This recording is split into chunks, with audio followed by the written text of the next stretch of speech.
So before we came on here, Steve mentioned that Carl Reiner has passed away at the age of 98. And normally when you say someone's passed away, you know, there's kind of a sense of sadness, but I can't help but just having nothing but fond memories. Nothing but kind of positive, like, you know, he's 98 years old. The only thing that makes me sad is that he is being, you know, Mel Brooks doesn't get to have dinner with him. But I think that's been the case during the pandemic thing for a while anyway. They were good friends and they used to hang out together. You guys, Steve, we should ask Bill about this. Uncle Bill, what was it like back in the day when Carl Reiner was famous? It was a better time for one thing. We didn't have turkey. We called it walking bird, and we would baste it with gunpowder. Bill Whittle doing the 1,000-year-old man. He's not quite the The thing I remember most about Carl Reiner was the Dick Van Dyke Show, which I kind of grew up on. I remember so clearly. I was in college in '79. I was in the theater department. I was concentrating on writing, and I talked to a friend of mine who went on to become a big producer in TV sitcoms. We both talked about the Dick Van Dyke Show and how much we loved it, and how and this guy I'm talking about eventually went on to become one of the executive producers on Cheers, and we were talking about how the Dick Van Dyke Show was funny, but they wouldn't sacrifice character to get a joke. They would always put the characters ahead of the jokes, and let the humor come out of the characters. I don't know exactly what creative role Carl Reiner had on that, but certainly he played Alan Brady. He created it. My understanding is, wasn't it his show? Yeah, that was his show. Well, then not the slightest bit surprised. I just wasn't 100% sure of that. So basically, the Dick Van Dyke Show. Dick Van Dyke was a writer for a variety show called The Alan Brady Show, and Carl Reiner played Alan Brady, and you had Buddy. Buddy Sorrell and Rosemary, and anyway, it's really funny, and I think one of the biggest laughs I have ever heard. It apparently wasn't quite up to the level of the Jack Benny I'm thinking laugh. That's right. But I'm thinking it over. That was before my time. But there was a scene in one of these episodes where Carl Reiner, as Alan Brady, had worn a toupee for like a season's. You know, I mean, it just wasn't like just one episode. He'd been wearing this toupee forever, and they've been making jokes about it. And there's this one episode where the toupee comes off, and he's just standing there bald, and you're just like, I can't believe I'm watching that. Mary Tyler Moore was the first modern woman on TV. You know, she was the first real kind of like cool wife. She wasn't Mrs. Cleaver kind of, you know, Ozzie and Harriet. She was just kind of cool, and I just loved the show. I loved it, and I have to tell you, I think Dick Van Dyke is the most American guy ever lived. It's between him and Fess Parker, two names that probably don't mean anything to people today. Right. But there was just there was something clean about that show, you know, something really clean. And the thing about the Dick Van Dyke Show was this is the 60s before the 60s became the 60s. You know, the 60s like really didn't. I think you just like the suit and tie. Season one of Mad Men. Yeah, it's like the 60s didn't become the 60s until 67, and this is pre-60s, but it was a fantastic show, and that's all Carl Reiner. And then the 2,000-year-old man bits, and playing the straight man is in many ways harder than playing the guy who gets the lines. I agree with you. I just feel it's hard to feel sad about a guy who dies at 98 after a career like that, but. Yeah, he was a big part of a culture that's rapidly going away.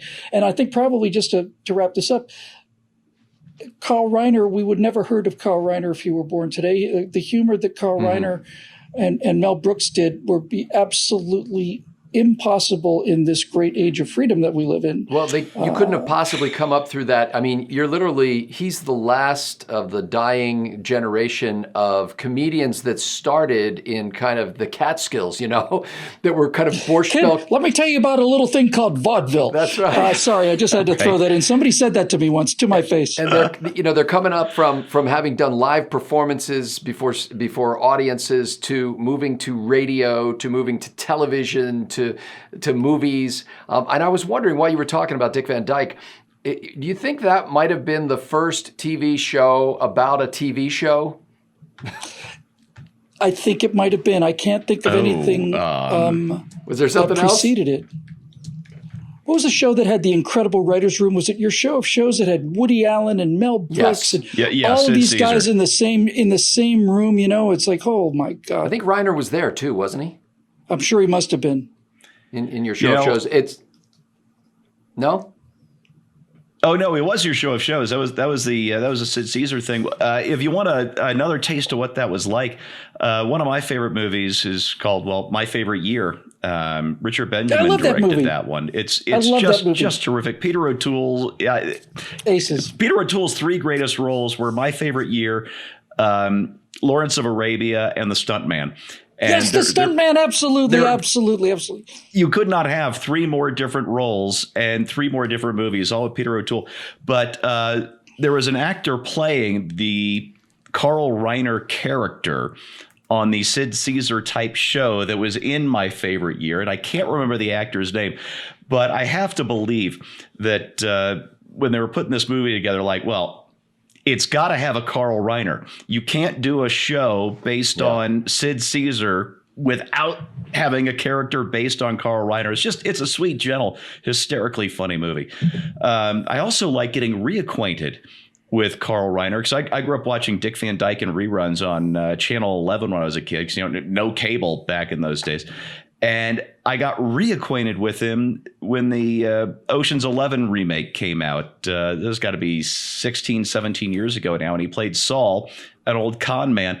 And there's just a brilliant moment. You talk about, Bill, this is what you made me think of. You talk about getting the laugh as the straight guy. Here is Saul, the old Jewish con artist. He's got to be 75 years old in this movie. And the young kid from Utah is asking me if he ever gets out to Provo.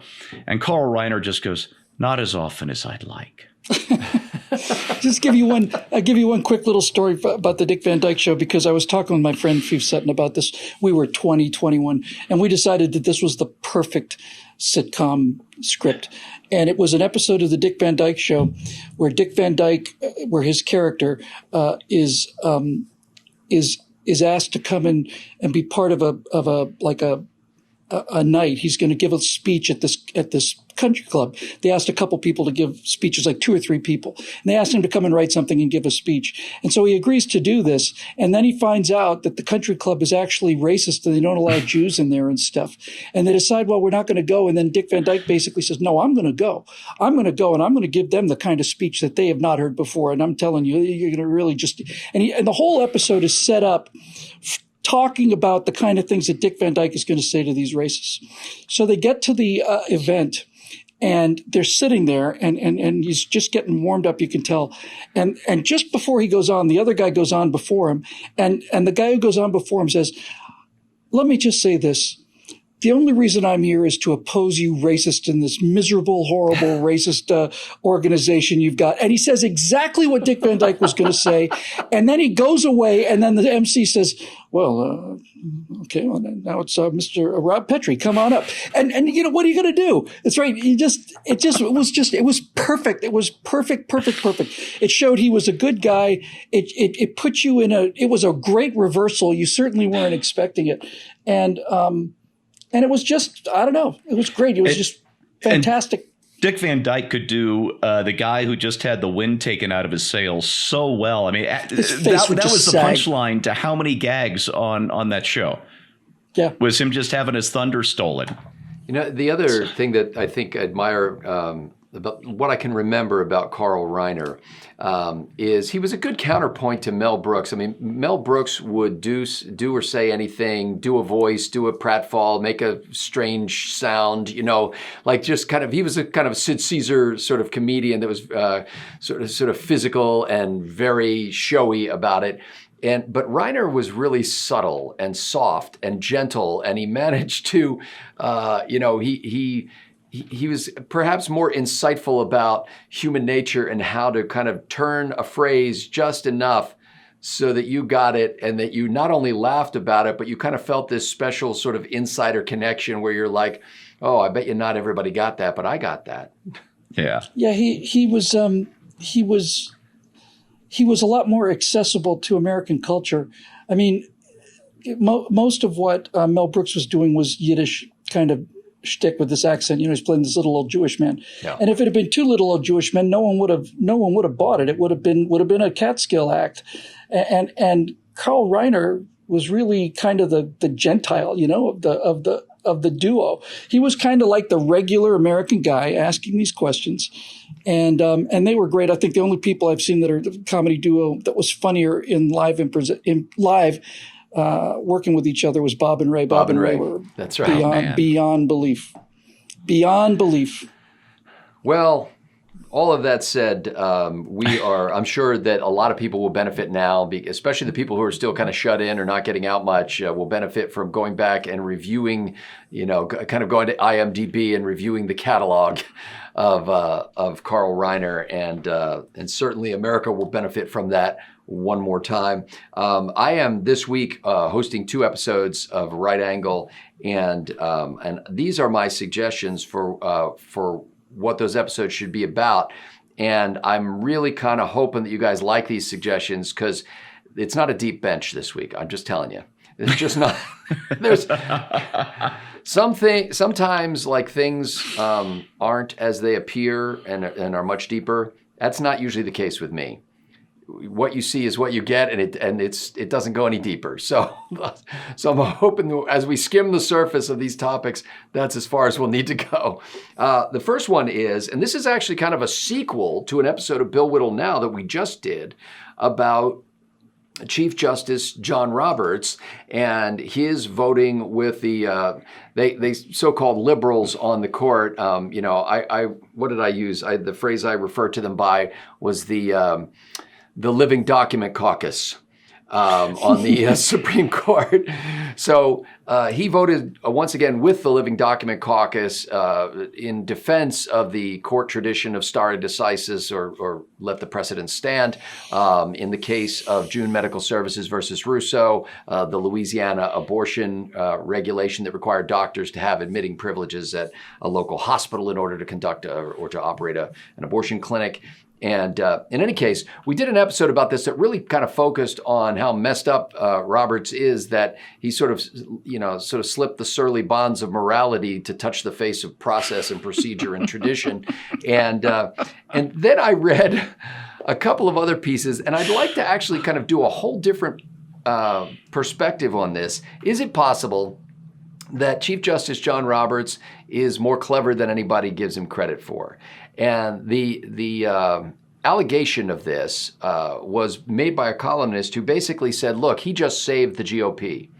And what he meant was that if the Supreme Court this year, in an election year, presidential election year, had decided to back restrictions on abortion, that would have rallied the base of the Democratic Party behind an insipid and non-motivational character like Joe Biden, so that they would have new life in their campaign, because they'd realize how important it was to get out there and get a president who's not going to nominate the kind of judicial candidates that Donald Trump would.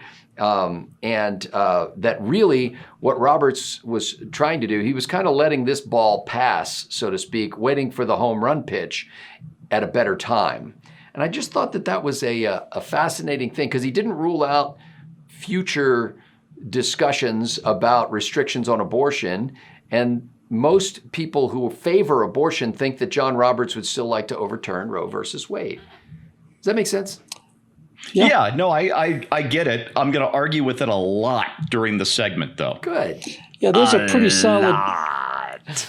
pretty solid and detailed theory on why Jar Jar Binks is a Sith Lord, and no, seriously, and they list all this evidence. You serious? And yeah, dead serious. He's the guy who votes to have the Republic abolished and so on.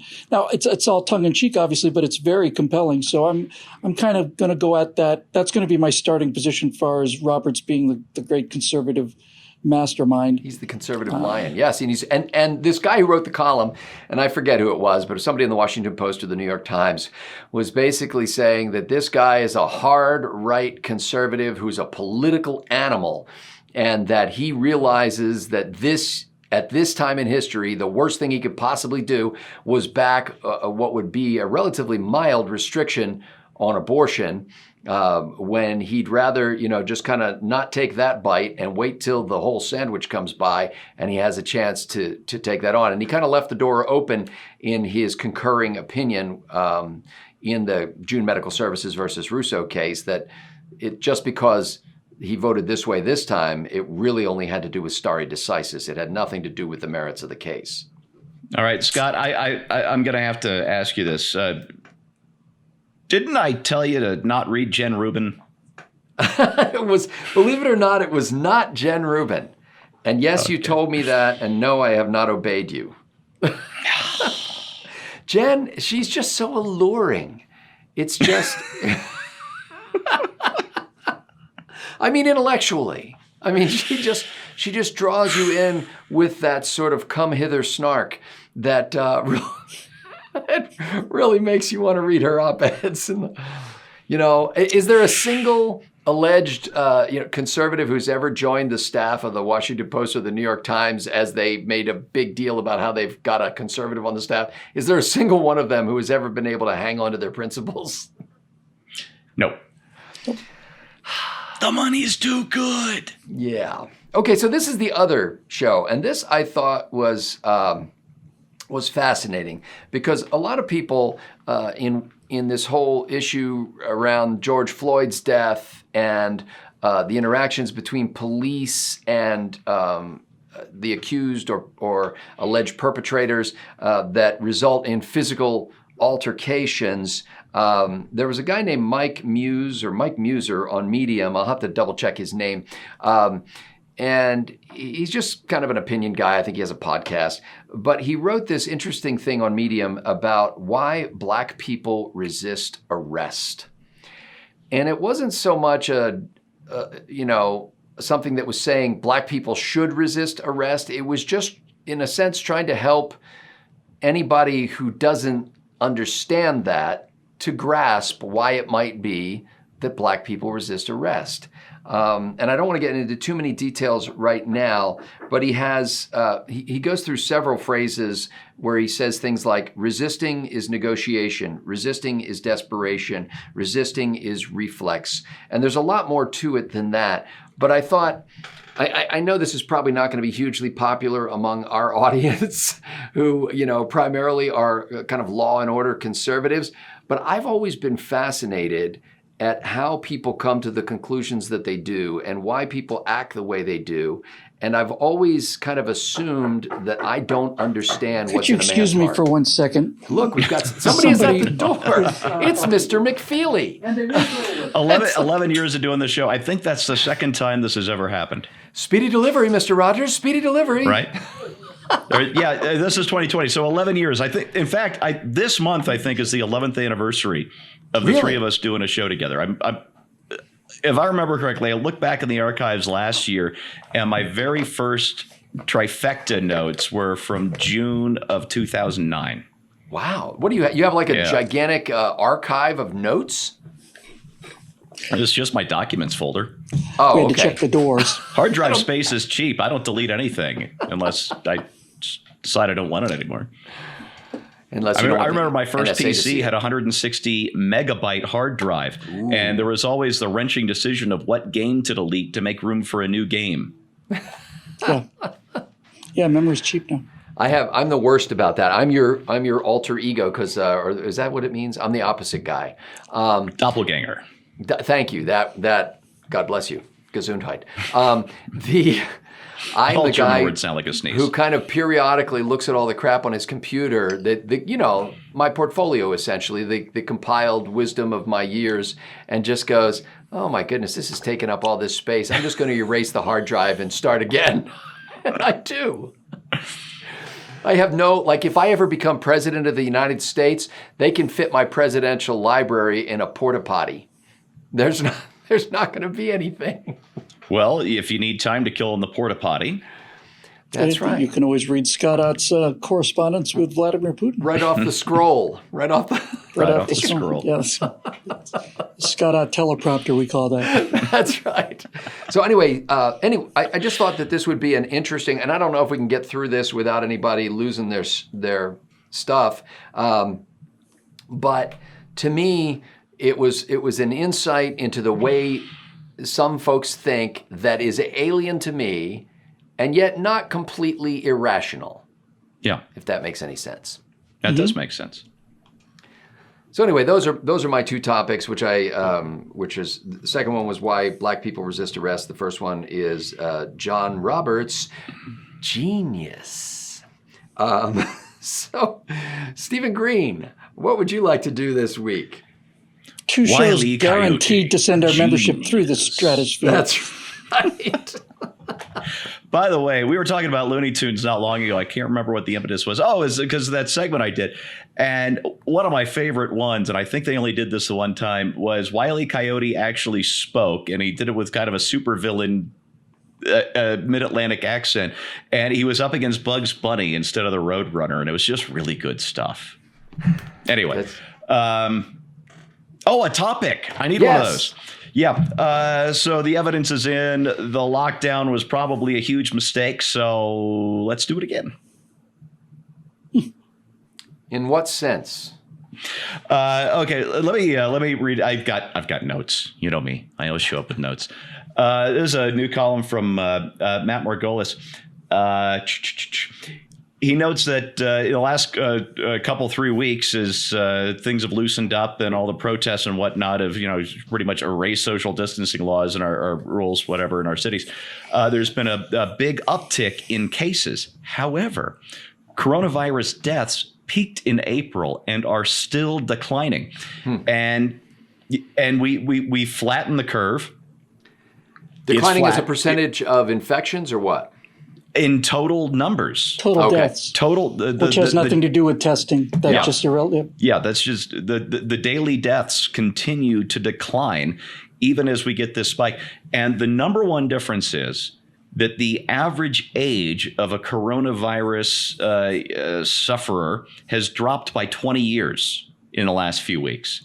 And it's basically a disease that kills old people. Yeah. And now we're finding out that half the deaths weren't because people were breaking social distancing rules, but because people like Andrew Cuomo were forcing nursing homes, literally forcing them to take infected people in. Yep. Half the deaths in the country, nursing homes. Wow. Yeah. There was completely avoidable. If you remove those nursing home deaths, you get our total down to about 65,000, which is a really bad flu season. A really bad one, the kind you don't want to do, but it's also not the end of the world. That's right. And what we're doing now is we're finding out that the total number of infected in this country could already be between 20 and 50 million people. Nobody really knows, but that the bare minimum is probably 10 times the 2 to 2.5 million that the CDC officially estimates. And it's starting to look like it's burning itself out, and that the herd immunity number may be lower. I think that that all comes down to the initial estimate of what it's called the R sub zero, which is how many people, if you are infected, how many people are you likely to infect? Anything that's below 1 will die itself out, just burn itself out. Ebola was 2 or 3. Measles is 12. And they originally Does thought that include people who had parties for it? Yeah, that's right. They originally thought that the R naught for COVID was as high as 4 or 5 even, but it's starting to look much lower than that. Yeah. So now the talk, of course, is that we have to have more lockdowns because of this spike, and the spike is totally predictable. This is what happens after you flatten the curve and you start letting people back out. It was a part of the plan, except nobody can talk about that anymore for reasons that's I don't That's understand. something that I've never heard Bill Whittle talk about. This is a new thing for you, Bill, isn't it?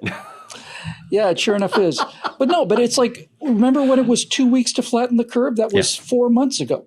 Yeah. And I think what happened was, Thanks, Obama. originally they thought that 2 weeks would do it, and then we would, But I think that these power-hungry lunatics just became intoxicated with the idea of being able to issue executive orders and tell church is closed and this will be closed and I may decide to open this beach later, depends how I feel, And, Whitmer in and Michigan. I've issued an executive order saying that you will still be able to vote in November. This is Gavin Newsom actually gave an executive order saying that voting will continue in November. And I thought, Gavin, you are such a sweetheart. Thanks, man. It's kind of an important thing for you. Thank you for writing an executive order allowing me to have the privilege to vote. Voting is a privilege. Here in California. Yeah. So anyway, I'm with you, Steve. No, there is no end. What brought this on, and I'll talk about this in the segment, is a guy down in Texas, or at least he was talking about a hospital in Texas. I'll have all my notes organized about this. Was talking about some scare story in the media that the local hospitals, I think in the Austin area, their ICUs were at 97%. And he said, 1 year ago, they were at 95%. ICUs typically operate at 80 to 95% capacity. Sure. But what they have is the ability to surge capacity in the event of an emergency. And that is exactly what they haven't had to do. Yeah. That's right. Go to like 120 or something. Yeah. And turn it up to 11. Comforts, well, you Hope and convert Comfort non-ICU rooms to ICU and all the rest. And it's what they haven't had to do. They're still operating where they normally would. When the two Navy hospital ships essentially left months early because they weren't being used, that's a data point. And here's another one, and it's in Austin, where because of the protests and probably also with the lockdown easings, that there's been a spike of cases, because of course there is. It's supposed to spike. Yes. There were two things I saw today in my perusings of the nation's most beloved and respected news organizations. In the Washington Post, there was a column written by a woman who apparently— If you say Jen Rubin. No, it's not Jen Rubin. It was a woman. She's foxy. It was. So this woman apparently at some point had done some freelance photography for the Washington Post, which is kind of, they felt like they had to disclose that, like, we knew this person already. And the upshot of her column was that this woman who did everything possible to safeguard herself and her family against COVID-19 got it. And so, I mean, she stayed at home immediately. She knew about it early because she had a brother who was like stationed somewhere in the South China Sea or something. So she was aware that this was coming. She bought the masks. She did, engaged in vigorous hand washing. They didn't go anywhere. They had everything delivered. They did, she did everything that you're supposed to do and more. And she still got the COVID-19 thing. It's a nasty bug. It is. And I just thought it was fascinating because it's become one of those kind of weird diseases where in the early days of AIDS, Eddie Murphy made this joke about, how like it just seems like whatever you do these days, you're going to get some terrible disease. And, and he said, what's next? You just, stick it in and you explode. So this is. Yes, I remember that. I'm softening that up a little bit. Yes. But anyway, so that I thought was interesting that here's this woman who was, everybody's being hyper vigilant. And here's this woman who was on steroids and she still gets it. And then the other thing was, how all the press lately has been about how those states like Texas that reopened too fast are, these hot spots and what a horrible idea it was. Well, the New York Times has this statistics table and you can sort it. It's like a Excel spreadsheet and you can sort it by each column in the table. And I thought, gee, I wonder how Texas fits in when it comes on a sort of per 100,000 population of infections and deaths. And it turns out that if you sort the table that way, Texas is like number 30 on the list when it comes to infections per 100,000 and number 36 on the list when it comes to deaths per 100,000. And for perspective, that's our second largest state. Yeah. And that's the reasonable metric. Like just to say, well, there were 200 new cases in Dallas today. It was like, well, what's the population of Dallas? It's like you've got to put that in perspective. And how many new cases of emphysema were there today, and how many new cases of heart disease? And now, And when you look at the states, when you sort the list and say, show me the top number of deaths per 100,000 people, in the top 12 states, only one of them, and I'm not even sure about this one, is Louisiana a red state? Yes. Yes. So only one of them is a red state. They're all but the reason it's there is because of the blue mayor of New Orleans. That's right. why Louisiana's on the chart. True. You're right. So pretty much everything, like every place where Democrats run the joint, you've got more people dying of COVID-19 than anywhere else in the country. Where would you feel safer? On a beach in Florida, out in the public, in a crowd, or in a New York nursing home? Somebody actually superimposed a map of COVID-19 hotspots over election 2016 map, and the correlation, especially if you go down by counties, forget the states, if you get down to counties, it's unbelievable. Everybody that voted for Democrat are the places where the infection rates are highest. I mean, infectious disease always hits cities the hardest. It's just a physical fact. That's right. That's how it works. That's why people shouldn't live in cities. And if you live in a city right now, I want you to stay. Yes. Yes. Keep your disease inside the city limits. Okay, so we're doing that's, fine out here in the Stephen Green on our COVID-19 strategy. And Bill Whittle, you also get to play the game this week. Hooray! I'll take the game. I'd like to buy a vowel, please. I was going to go out of town and visit an undisclosed location for the 4th of July, and I was looking forward to it very much. And I'm not going to be going. I'm not going to be going because my wife is nervous about traveling, and I thought, no, come on. And then I realized, no, that she's absolutely right. It's not so much the traveling. It's like I don't know if I want to leave my home unattended on the 4th of July in Los Angeles. I have a feeling – no, I'm serious. No, that I'm going because sickening. that is a reasonable concern, and it's sad that that's a reasonable concern. And so I would like to kind of talk about this 4th of July in terms of the 4th of July and what it means. And the thing I mostly want to get at is twofold. First of all, you want to talk about the double down election. Joe Biden says he wants to raise $4 trillion in new taxes. The Democrats tweeted out that having an Independence Day rally at Mount Rushmore was a monument to white supremacy, and that's from the Democratic Party's official tweet. That's not just some guy. So what seems to be happening to me is that there is no longer any room for anybody moderate in the Democratic Party. No. If it was one thing. It's one thing if you're like a liberal on policy and social stuff, and it's one thing to support Black Lives Matter and all the rest of this stuff. But I guess what I'm getting at is there are many, many millions of patriotic Democrats who are just now being called racist for the first time. They get to join the club that we've been members of for the past 20 or 25 years. So if somebody decides that they celebrate the 4th of July, that's a white supremacist holiday. That's what the Democratic Party is basically saying. And I can't imagine the people who served in the military who are registered Democrats or voted Democrat would be okay with that. Time will tell, but they are doubling down. Joe Biden, contributed to a fund to have looters bailed out of jail. He's going to raise $4 trillion in taxes. Joe Biden is going to represent the most radical Democratic Party since ever,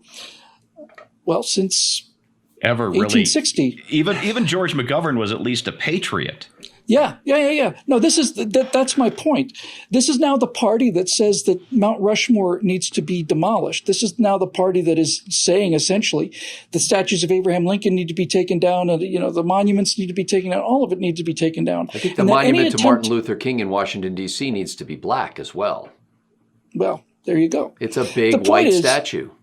Well, it's a granite. Comes from a racist part of the world. But the point is, there is no more room for people in the Democratic Party who are not woke progressives. And I just don't see any way that what has traditionally been regular moderate Democrats, working class people, are gonna be down with this. You know, there's one thing about, and I saw a meme about it. It was a meme of oh, come for the love of God. Clint Eastwood sitting on his porch from, I guess it was from El Camino. He's just sitting on his porch with a scowl. He's an old man just looking out there like this. And I think the caption on the meme was something like, you are going to be amazed when you see what happens when people who don't get involved get involved. And I think that's really what is going on out there now. That giant silent middle that, you know, that loses elections and grumbles about it, but doesn't burn things down, that the giant center of the country is now aware that there is an actual revolution going on here. And actually, to be honest with you, I want to close with this. I better write it down so I don't forget it. These Antifa punks think that they're revolutionaries, but they're not. They're counter-revolutionaries. It's the American system are the revolutionaries. It's the founding fathers that were the revolutionaries. It's the Antifa crowd that are counter-revolutionaries. They want to go back to chaos, rule by force, rule of law disappears, private property, individual rights, individual protections. All of these revolutionary ideas are trying to be destroyed by this Antifa wave of counter-revolutionaries. And when people start defending the culture that they grew up in and the culture that nurtured these Antifa clowns, as well as everybody else in there, when you start defending the culture and you're immediately labeled a white supremacist, not even a racist anymore, now you're a white supremacist, then that's the Democratic Party. That's not outliers. That's not AOC. This is the party platform. This is what Joe Biden's going to run on. And if they decide to make 4th of July into a day of burning things down and tearing things down, then the quiet people are gonna do what they always do, and they're gonna do it quietly. They're gonna vote like I don't think they've ever voted before. And I think what that thing you just said there at the end is key. I mean, I unfortunately I read way too many YouTube comments, and it always disturbs me when I see somebody making some sort of veiled militaristic threat against the people who are stealing our culture. And it's always, it's like, well, they've pushed us too hard. Wait till they find out who has the guns, kind of thing. Internet tough guys. Yeah. And I'm like, no, that's not what we're saying. That's not the idea here. We're not calling for armed revolution. This is the American people. To restore civility and civilization, don't do it by brutal suppression. That's what Bill's saying is that the Antifa crowd, so-called, is for. Funny how having the guns works, though. We found out from that couple in St. just Louis, a couple days ago. It's like, I agree with you, Scott. Civility is nice, and law-abiding people change things by abiding by the law, changing the politicians. But the fact that we got the guns and they don't, by the way, that's the only reason I'm able to sleep at night. That's not a we-they situation. That the guy who is defending his property is actually a big supporter of the Black Lives Matter movement. Yeah. And he's an attorney and on occasion takes on civil rights cases. In fact, I think he has an active civil rights case right now about police abuse of an African-American perpetrator or alleged perpetrator. So the people who, whatever you want to believe about how that happened, and both sides, one side saying absolutely peaceful protest, nobody knocked down his gate. The homeowner is saying they knocked down my gate, So no matter whose side you believe there, picking a fight with a guy who's already on your side doesn't seem like wise strategy. Yeah. Will this guy be on their side in November? Probably, but maybe not. Maybe this woke him up.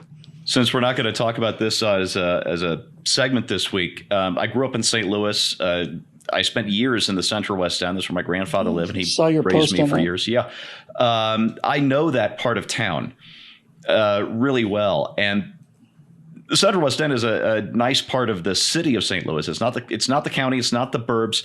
It's in the city. And that particular part where that couple lives, They must be very successful attorneys because that neighborhood is old money. I mean, old family money. We're talking about people, they're not even living off the interest. They're living off the interest that the interest generates. Well, they're also attorneys. Yeah, and they've been doing it for generations. Well, I don't think they're from there originally. I think they made enough money to buy into this neighborhood, which is, holy cow, they've got to be really good. So really the question successful attorneys. And but this is a private street. It's gated. Those protesters burst through wrought iron gates to get to that house. You know, the Tom Wolfe term radical chic is just kind of fun for liberals to dress up in and, you know, think they're romantic like Che Guevara, mass murderer and stuff. But now it's actually on their doorsteps. Now it's their stores in Beverly Hills that are smashed and boarded up. It's their mansions that the mayor of Seattle is outraged, I say, that protesters actually invaded her property in order to protest. She is very upset about this. That's the people's house. And so you start asking yourself, has this been enough of a wake-up call? When liberals are buying guns in record numbers, what does that tell you? You know, when we did a segment on people leaving New York City, just suing to get out of New York City. Yep. If that's what the outliers on the far left are doing, what's happening in the big quiet middle? I don't know, but I think it's going to be dramatic. By the way, that Escape from New York episode, which you can see at billwhittle.com, is doing far more than our average traffic. So I'd probably 2 or 3 times, maybe more, of average visitors on that one. So good episode. And the one we did I tell you this already? I feel like I can't. I don't know. That is doing well. I'm like my grandfather now. I'm telling the same stories over and over again. And I never understood whether he was doing that because he felt it was really important that we hear the stories and he was willing for us to think he was daft, or he was daft. Or he was daft. Yeah. But those are the choices. Because of my own personal experience, I'm beginning to think the latter because I don't really have a strategy here. Either way, it's okay. There's no wrong, bad answer on that one. That's right. And now I can't remember what I wanted to tell you. So, ladies and gentlemen, we have come to the 43-minute and 49-second mark in this marathon episode of Right Angle Backstage. We're grateful to you, the members at BillWhittle.com, for making this possible. So we're going to change our undergarments and get about shooting this week's episodes of Right Angle, thanks to your beneficence. For Stephen Green and Bill Whittle, I'm Scott Ott. See you soon on Right Angle.